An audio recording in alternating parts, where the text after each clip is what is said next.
Ils sont partis pour le grand voyage en famille. 4 voitures, 17 personnes, un groupe de discussion sans moi. Je me suis réveillé dans une maison vide. Quand j'ai appelé, maman a dit, on pensait que tu étais dans le van avec tes cousins. Je n'ai pas répondu. 2 heures plus tard, ma sœur Claudia m'a envoyé par erreur une capture d'écran clairement destinée à son amie Sophia. Il n'est vraiment pas venu. Mon Dieu, notre plan a fonctionné. J'ai seulement répondu « Joyeux Noël ». Puis j'ai silencieusement annulé la réservation du gîte dans les Pyrénées, pour lequel j'avais payé 12 500 € avec ma carte.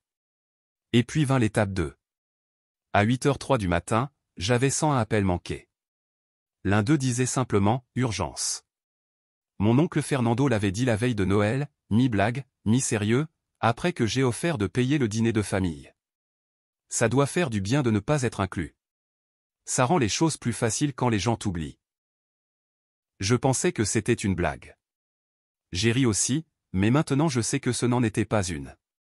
Cette année, je me suis réveillé dans une maison silencieuse le 23 décembre, sans message, sans coup à la porte, sans odeur de petit déjeuner, juste un silence si épais qu'il ressemblait à de l'isolement. Le salon était impeccable, à l'exception d'un câble de chargeur lâche et de 2 aiguilles de pin près de la porte. Ma valise était toujours dans le couloir, non ouverte depuis le dernier voyage d'affaires. Ma brosse à dents sèche, mon portefeuille intact. J'ai pensé que peut-être je rêvais ou qu'ils étaient en retard, alors j'ai appelé. Maman a répondu à la 2e sonnerie comme si elle ne s'y attendait pas. « Bonjour, où est tout le monde ?» ai-je demandé. Il y a eu une pause, de celle qui gonfle comme de l'eau derrière un barrage. « On pensait que tu étais dans le van avec tes cousins » a-t-elle répété. Je n'ai rien dit. Juste comme ça, 17 personnes, 4 voitures, un grand voyage en famille et personne n'a remarqué que je n'étais pas là. Pas un seul appel, pas un message, pas même un siège réservé. Je te jure que je pensais que Alvaro m'avait dit que tu étais dans la voiture 2. Peut-être qu'il y a eu une confusion, a-t-elle ajouté. Un autre silence. J'ai raccroché. Je n'ai pas crié. Je n'ai pas demandé pourquoi je n'étais pas dans le groupe. Pourquoi m'avait-il laissé en dehors de la planification? Pourquoi avais-je aidé à payer ce gîte à la montagne? Oui, 12 500 € et il ne comptait toujours pas sur moi. 2 heures plus tard, mon portable s'est allumé. C'était une capture d'écran de Claudia. On voyait bien que c'était pour quelqu'un d'autre, probablement pour Sophia. Elle montrait le groupe de discussion familiale. 17 noms, un message épinglé avec l'itinéraire et en dessous son message, il n'est vraiment pas venu. Mon Dieu, notre plan a fonctionné. Je l'ai fixé du regard. Je n'ai pas répondu tout de suite.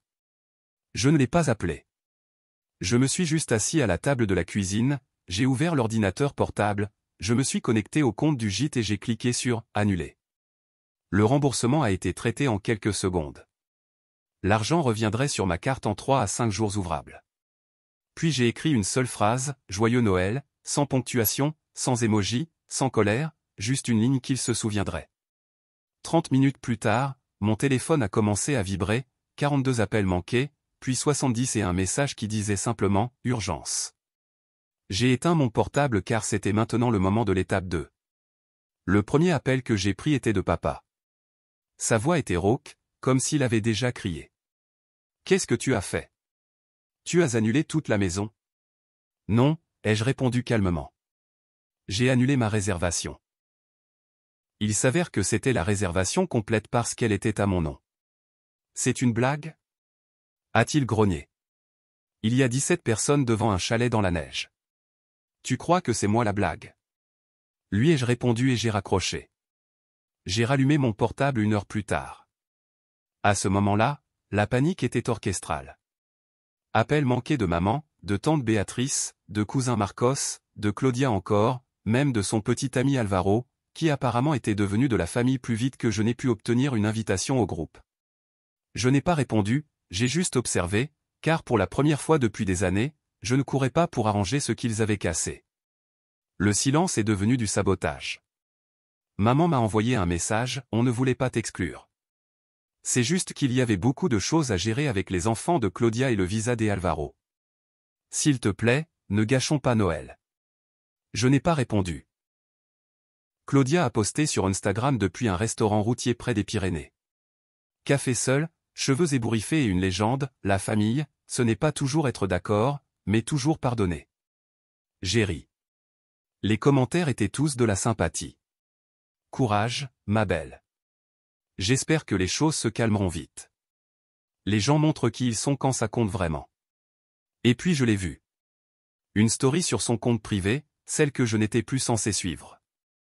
Une capture du groupe familial sans moi et une légende, enfin, il est parti.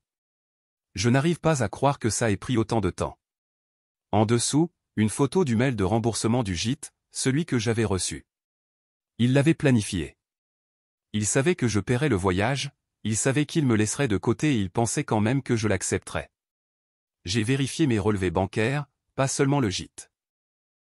Claudia avait utilisé mon compte Netflix, mon compte Spotify, mon compte Amazon, y compris plusieurs commandes de matériel de randonnée avec livraison le lendemain.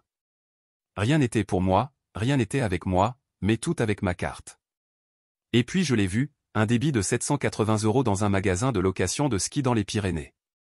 Je n'avais jamais skié. Ils ont utilisé mon compte, ma carte enregistrée automatiquement, mon identité. J'ai tout capturé. Puis j'ai vérifié le groupe familial d'il y a 2 ans quand Claudia m'a supplié de l'aider à consolider sa dette juste pour 3 mois.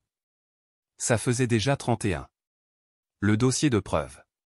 La nuit du réveillon. J'ai posté quelque chose. Pas en public. Pas encore. Juste une story pour des amis proches avec la capture du remboursement et la légende, au final, je n'étais pas aussi invisible qu'ils le pensaient. Le lendemain matin, j'ai eu des messages de personnes avec qui je n'avais pas parlé depuis des années. Le cousin Marcos a écrit. Mec, je n'avais aucune idée qu'il ne t'avait pas invité. C'est vraiment pas cool. Je n'y suis allé que parce qu'ils ont dit que tu ne pouvais pas y aller. Tante Béatrice, tu payais tout ça? Je pensais que tes parents avaient couvert le gîte. Je suis sous le choc. Mais le clou du spectacle est venu des Alvaro, le petit ami de Claudia, le prince pot de colle. Au début, il m'a écrit nerveusement. Puis il a dit, mec, je ne savais rien. Vraiment, je pensais que tu étais resté pour le travail. Claudia a dit que tu avais proposé de couvrir le gîte et après elle a dit que tu n'aimais plus être avec les gens, que tu étais fragile. Fragile, le même mot que papa a utilisé l'année dernière quand je lui ai dit que j'étais épuisé par le travail. Les garçons fragiles ne durent pas longtemps dans la vraie vie. Ce que Alvaro a révélé a tout changé. Alvaro m'a appelé cet après-midi-là. Sa voix tremblait, il m'a tout raconté. Claudia organisait le voyage familial parfait depuis octobre. Ses mots, pas les miens. Elle l'appelait ça, réinvention de Noël. Nouvelle ambiance, nouvelle structure familiale. Pas de drame, ce qui, apparemment, signifiait, sans moi. Elle a dit à Alvaro qu'elle s'occuperait du gîte. Puis elle a laissé entendre à maman que j'avais proposé de le payer. Elle n'a jamais dit à personne que je venais, ne m'a jamais ajouté au document de voyage, ne m'a jamais invité à aucune des visioconférences de planification. Elle a dit que tu serais juste un obstacle, a chuchoté Alvaro. Que tu gâches l'ambiance? Il m'a dit qu'il avait essayé d'insister pour que je sois inclus et Claudia lui a répondu, ne t'inquiète pas. Il est habitué à être laissé de côté. Il ne le remarquera même pas, j'ai raccroché sans dire un mot. Cette nuit-là, j'ai ouvert un nouveau dossier, je l'ai appelé « Utiliser ». Le moment où tout s'est effondré. Capture d'écran, email, stories Instagram de Claudia, facture Amazon, débit du gîte, ancien message où l'on me disait que je faisais partie de la famille, mais j'étais toujours le dernier à savoir, le premier à payer. Puis j'ai ouvert un nouvel onglet. J'ai tapé « Fraude à la carte bancaire », gîte 12 500 €, et j'ai commencé l'étape suivante. Il pensait que j'avais disparu, que je resterais silencieux comme toujours, que je me cacherais dans mon petit appartement avec mes puzzles inachevés et mes rancunes non dites, pendant qu'ils célébraient sans interruption. Ils se sont trompés. Car pendant qu'ils marchaient sur des sentiers enneigés et souriaient pour les photos avec des chemises à carreaux assortis, j'avais déjà 10 longueurs d'avance sur eux et je savais exactement où ils étaient. Comment? Parce que Claudia, la grande stratège, avait oublié que mon compte Spotify était toujours ouvert sur son téléphone. Elle utilisait mon premium depuis des mois, sans publicité, sans illimité, mais surtout, cela me montrait sa position en temps réel. Je l'ai vu se déplacer sur la carte, le chalet, le magasin, les sentiers, et puis la réservation pour le dîner de Noël, 19 h, gîte, El Refugio del Castano, salon, Castano. J'ai réservé une table au même endroit, 1 heure plus tôt. J'ai mis l'ordinateur portable dans mon sac à dos, le dossier marqué, utilisé, une liasse imprimée de toutes les transactions de ma carte et mon portable avec les captures prêtes à être montrées. J'ai enfilé un costume que je n'avais pas porté depuis ma dernière entretien d'embauche et j'ai conduit en silence la montagne. Juste moi, le moteur et la rage. 19h, salon, Castano. Ils étaient déjà tous assis quand je suis arrivé. 4 tables réunies, 17 personnes. La vraie famille. Ma place, bien sûr, vide. J'ai observé depuis l'autre bout de la salle un instant. Maman souriait nerveusement. Papa servait du vin comme s'il était sénateur. Claudia était sur son portable, vérifiant sûrement combien de likes sa publication de Noël béni avait obtenu. Alvaro semblait misérable. Puis je me suis dirigé vers eux. Silence total. Les fourchettes se sont arrêtées en l'air. Les regards ont sauté. Quelqu'un, je crois que c'était tante Carmen, a murmuré « Mon Dieu ». Bonsoir à tous, ai-je dit avec une fausse joie. Dîner de Noël, n'est-ce pas? Personne n'a répondu. Alors Claudia a dit, ce n'est pas ta réservation. J'ai souri. En fait, si. Vous êtes assis à mon nom. À celui qui a payé le forfait du gîte. Vérifiez le reçu. Papa s'est levé. Tu fais une scène? Non, ai-je répondu. Je mets les choses au clair. J'ai sorti l'ordinateur portable, ouvert le dossier et tourné l'écran vers la table. Jetons un coup d'œil. D'abord, la facture du gîte. Mon nom. Ma carte 12 500 € puis la preuve de remboursement avec l'heure et la date. Ensuite le message de Claudia. Il n'est vraiment pas venu. Mon Dieu, notre plan a fonctionné. Claudia a essayé de parler. Je lui ai levé la main. Ensuite, nous avons les commandes Amazon. Équipement de randonnée, chaussures de ski, le nouveau manteau de Claudia. Tout avec mon compte Prime et puis Netflix, Spotify, Cavifi, tout à moi. Je me suis tourné vers mes parents. Voici vos factures de supermarché. Celles dont vous avez dit qu'elles venaient de la pension. Curieux. Cette carte dit autre chose. Puis j'ai sorti la dernière feuille. Une seule capture imprimée. C'était la story privée de Claudia, enfin, il est parti. Je n'arrive pas à croire que ça ait pris autant de temps. Silence de mort. Maman semblait avoir avalé du verre. Papa serrait la mâchoire si fort que j'ai cru qu'il allait se casser une dent. Alvaro s'est levé lentement, a raclé sa gorge et a dit « Oui, c'en est trop pour moi ». Claudia a tourné la tête. « Quoi? Tu es sérieux ?» Il a levé la main. J'ai essayé de te laisser le bénéfice du doute, mais ça, c'est cruel. Tu l'as utilisé, tu nous as menti à tous. Et pourquoi? Une jolie photo. Claudia a balbutié, tu ne comprends pas, je comprends assez bien, l'a interrompu Alvaro fermement. Je ne reste pas une nuit de plus dans ce chalet. Vous êtes impossible. La fracture familiale. Tante Béatrice a murmuré quelque chose à l'oreille de maman. L'oncle Fernando a dit à voix haute, je ne savais pas que tu payais tout ça, mec. Je pensais que tu ne voulais tout simplement pas venir. Papa a finalement explosé, c'est pour ça qu'on ne t'a pas invité. Tu agis toujours en victime. Toujours à essayer de culpabiliser les autres. Je me suis un peu rapproché. Non, ai-je dit. J'agis comme quelqu'un qui est fatigué de payer pour le privilège d'être ignoré. Puis j'ai sorti la dernière chose, un haut-parleur portable. J'ai appuyé sur « Lecture ». La voix de Claudia a rempli la pièce. Ne t'inquiète pas. Il est habitué à être laissé de côté. Il ne le remarquera même pas, c'était elle, limpide. Un message vocal d'il y a un mois envoyé à Alvaro, enregistré automatiquement dans le chat. Claudia s'est jetée en avant. Éteins-le. J'ai augmenté le volume. Maman s'est levée. S'il te plaît, pouvons-nous en parler? Non, ai-je dit. Le temps de parler est terminé. Puis j'ai sorti une carte, de la taille d'une carte de visite, typographie simple. Et elle disait, ce dîner a été payé par celui qui a été laissé de côté. Bon appétit. Je l'ai posé au centre de la table, j'ai fermé l'ordinateur portable et je suis parti. Derrière moi, j'ai entendu des chaises traîner, une assiette tombée, quelqu'un murmurant « Mon Dieu ». Dehors, la neige venait de commencer à tomber. Quand je suis rentré en ville, mon histoire commençait déjà à se répandre partout. Alvaro avait conduit directement chez lui après le dîner et a posté quelque chose de bref mais puissant. Parfois, on découvre trop tard que les personnes les plus proches de vous sont capables d'orchestrer la cruauté comme si c'était un plan de Noël. Il n'a nommé personne. Ce n'était pas nécessaire. Les gens ont fait le lien. Rapidement. Je suis sorti de l'ombre. Le lendemain matin, j'ai publié un fil de discussion sans titre dramatique, juste ça, ils sont partis pour le grand voyage familial, 4 voitures, 17 personnes et un groupe de discussion sans moi. Je me suis réveillé seul dans la maison que j'ai payée. 2 heures plus tard, j'ai reçu un message destiné à quelqu'un d'autre, il n'est vraiment pas venu. Mon Dieu. Notre plan a fonctionné. Alors j'ai annulé la réservation de 12 500 € et puis j'ai appuyé sur lecture pour dire la vérité. En dessous, capture de transaction, le message vocal, les messages, le reçu de l'hébergement et ma dernière photo à la table du dîner, 17 personnes figées en silence tandis que je m'éloignais. Ça a explosé, des milliers de likes, retweets, commentaires, messages privés.